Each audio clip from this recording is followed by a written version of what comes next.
Speaking on her talk radio show, Ms. Hartley-Brewer snapped at the Labour peer as he attempted to justify the latest government's defeat on the Brexit bill by the hands of Remainers in the House of Lords.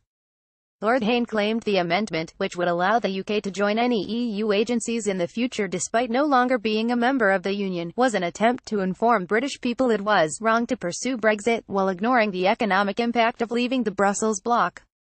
The radio host hit back, "But we were told about the impact with Project Fear from George Osborne, who was then the Chancellor. We were told, the British people were told, document after document, by every international organization, by the Treasury, by everyone, that it was going to be an absolute economic disaster."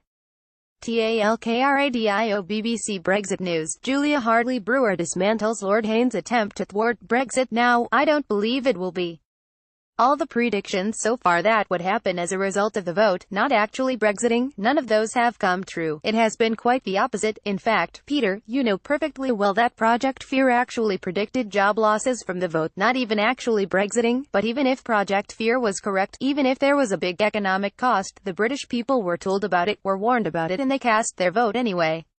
Even if Project Fear was correct, the British people were told about it." Julia Hartley-Brewer. On Tuesday, peers voted to force Britain to stay in the single market by remaining in the European Economic Area (EEA) after Brexit. Labour Party leader Jeremy Corbyn was hit by a major rebellion after 83 Labour peers defied the party whip over the issue. The issue is hugely controversial because EEA membership guarantees the untrammeled freedom of movement of people and goods into and out of Britain.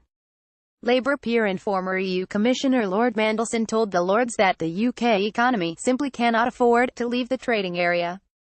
He said, "It is not possible for us, given EU rules and the red lines of the British government, for us to achieve anything like the sort of trade agreement the government speaks of, without effective WTO rules for trade and services and without the likelihood of a full bilateral agreement covering all services. We have to maintain our services access by other means. The only dependable means available to us outside the EU is membership of the EEA.